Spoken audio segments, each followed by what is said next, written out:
Hello friends, आज की video में हम देखेंगे एब्सेस क्या होते हैं, जो कि सेंट्रल ऑर्बिट के अंदर एक टॉपिक है एब्सेस। और इससे पहले के टॉपिक्स हमने पहले वीडियोस में डिस्कस कर रखे हैं, वो आपको प्लेलिस्ट पे मिल जाएंगे, लिंक मैं डिस्क्रिप्शन में दे दूंगा, वहाँ से आप देख सकते हैं। बाकी आज का जो टॉपिक होने वाला है वो है एब्सेस। तो एब्स क्या होता है? Basically abs is a point on the curve on the central orbit.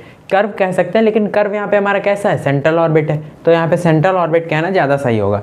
तो abs is a point on the central orbit. Central orbit पे एब्स एक ऐसा पॉइंट होता है जहाँ पे वेलोसिटी पूरी तरह से रेडियस वेक्टर के परपेंडिकुलर हो जाती है।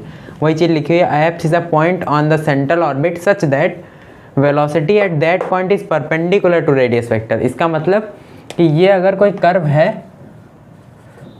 जिसके पोलर कोऑर्डिनेट्स हम लेट करते हैं आर थीटा हैं, और ये इनिशियल लाइन x है, ये वेक्टोरियल एंगल थीटा है, ये पोल O है, ये रेडियल डिस्टेंस r है, या रेडियस वेक्टर r है, सेंट्रल फोर्स F इधर लग रहा है। तो यहाँ पे वेलोसिटी हम देखते थे कि पूरी तरह से इधर होती थी, लेकिन एप्स एक ऐसा पॉइंट है, अगर ये एप्स है तो हमको क्या मिलेगा? इस पॉइंट पर जो वेलोसिटी होगी वो पूरी तरह से रेडियस वेक्टर के परपेंडिकुलर होगी।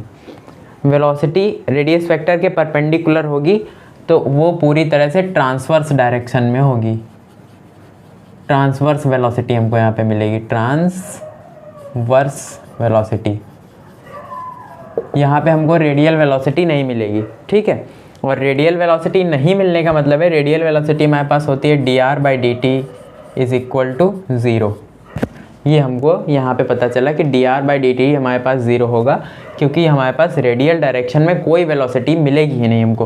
पूरी तरह से वेलोसिटी हमारी ट्रांसवर्स वेलोसिटी होगी। तो एक तो डिडक्शन हमको ये मिला कि एप्स पे dr/dt इज इक्वल टू 0 होता है एट एप्स। तो यहाँ पे अगर हम लिख दें एट एप्सेस dr/dt 0 मिला। और अगर हम इसी को और देखें थोड़ा सा, तो dr/d थीटा और d थीटा/dt इज इक्वल टू 0 होगा। d थीटा से दोनों ऊपर नीचे मल्टीप्लाई कर दें, तो यहाँ से अगर हम देखें तो dr/d theta is equal to 0। एक चीज़ हमको ये मिली, एक चीज़ हमको ये मिली एट एप्स। तो एप्स पे हमारे पास dr/dt भी 0 होता है, dr/d थीटा भी हमारे पास 0 होता है। तो आप इतना नोट कर लीजिए, फिर आगे देखते हैं आगे क्या डिस्कस करते हैं। इतना स्क्रीनशॉट ले लीजिए। अच्छा, एक चीज़ यहाँ पे छूट गई थी, वो भी लिख लीजिए, फिर आगे टॉपिक देखते हैं। यहाँ पे हमको dr/d थीटा 0 मिला, तो इसका मतलब क्या है? अगर हम ये कोई कर्व लेट करते हैं, सपोज करिए ये कोई कर्व है और ये अगर उसकी डिस्टेंस r है और ये एंगल x एक्सिस से थीटा बना रही है, तो अगर हमको इस पॉइंट पे इस पॉइंट पे dr/d थीटा 0 मिलता है, तो हम लोग क्या बताते हैं? यहाँ से हमको ये पता चलता है कि या तो मैक्सिमा होगा या फिर मिनिमा होगा। किसी चीज़ का डेरिवेटिव 0 होना मतलब वो ये बताता है कि या तो मैक्सिमा है या तो मिनिमा है। तो हमको क्या पता चलेगा यहाँ से? दिस शोज दैट, ये हम लिख लें थोड़ा सा वरना मिस हो जाएगा। R इज आइदर मैक्सिमम ही लिख लेते हैं। मैक्सिमा क्या लिखें? मैक्सिमम और मिनिमम एट एप्सेस। ये हमको पता चला कि R या तो मैक्सिमम होगा या फिर मिनिमम होगा एप्स पे। एप्स एक ऐसा पॉइंट है जहाँ पे वो हमको बताएगा कि रेडियस वेक्टर मैक्सिमम है या फिर मिनिमम है। और दूसरी चीज़, कोई अगर क्लोज्ड कर्व है, सपोज करिए एलिप्स, तो इस पे एक एप्स अगर यहाँ पे मिल रहा है तो दूसरा एप्स यहाँ पे मिलेगा इस टाइप से। या ये आप मान के चलिए कि अगर कोई क्लोज्ड कर्व है तो हमारे पास 2 एप्स मिलेंगे, और अगर कोई क्लोज्ड कर्व नहीं है तो 2 एप्स मिलने का कोई मतलब ही नहीं है ना। अगर ये हमको पैराबोला है, सपोज करिए मान लीजिए पैराबोला है, तो एक अगर एप्स हमको यहाँ पे मिल रहा है तो दूसरा एप्स यहाँ पे मिलेगा, जहाँ तो कर्व डिफाइंड ही नहीं है ना।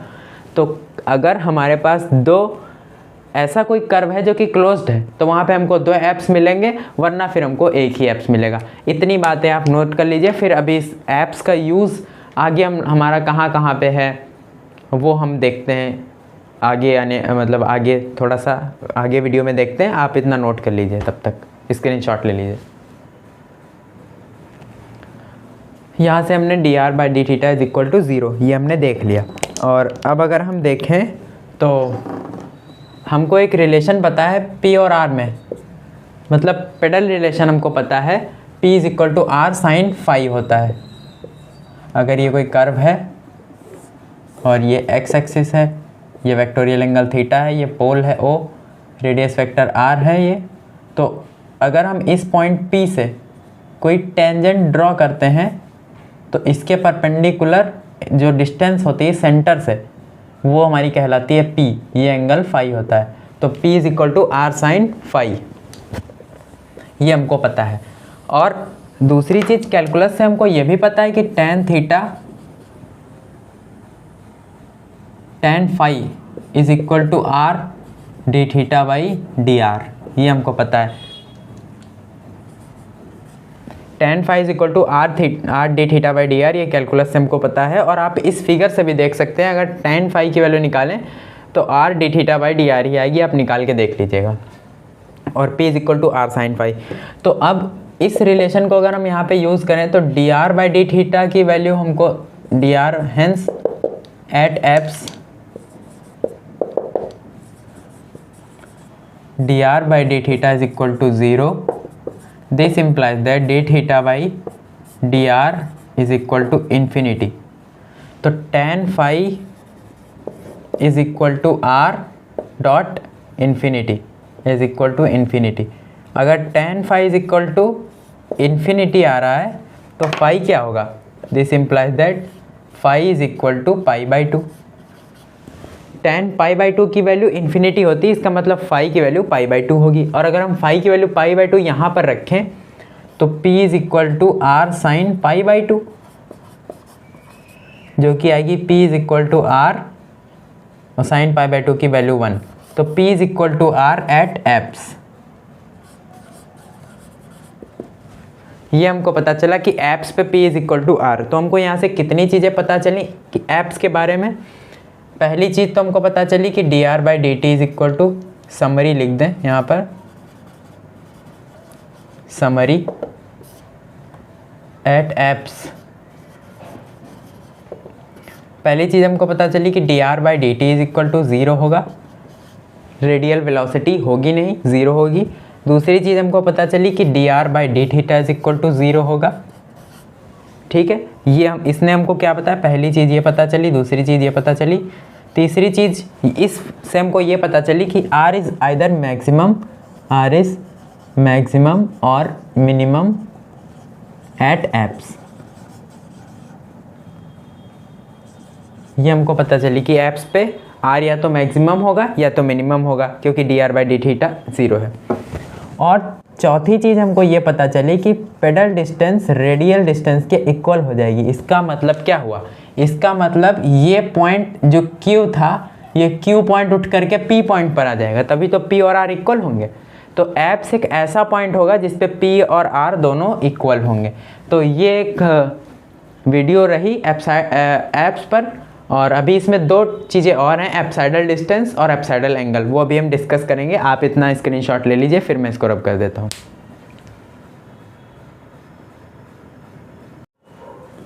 देख लेते हैं एप्साइडल डिस्टेंस और एप्साइडल एंगल क्या होता है। तो एप्साइडल डिस्टेंस वो डिस्टेंस होती है जो कि एप्स की डिस्टेंस सेंटर ऑफ फोर्स से मेज़र की जाती है, उसको हम एप्साइडल डिस्टेंस बोलते हैं। वही चीज़ लिखी हुई है, distance of apse from centre of force is called apsidal distance. Centre of force से लेकर एप्स तक जितनी भी डिस्टेंस होगी वो एप्साइडल डिस्टेंस कहलाएगी। एप्साइडल एंगल क्या है? Angle between two consecutive apses. Suppose करिए ये कोई कर्व है, ये इस पे ये दो एप्स बन रहे हैं, एक A1 एक A2। तो ये O से, तो इनके बीच में जो एंगल ये अल्फ़ा बन रहा है, इसको हम बोलेंगे एप्साइडल एंगल। ये दो कॉन्सेक्यूटिव एप्स हैं, पहला A1 दूसरा A2, इनके बीच में जो एंगल बनेगा उसको हम कहेंगे एप्साइडल एंगल। तो ये रहा एप्सेस के ऊपर पूरा वीडियो, और आने वाली वीडियोस में हम और भी टॉपिक्स देखेंगे। तब तक के लिए थैंक यू।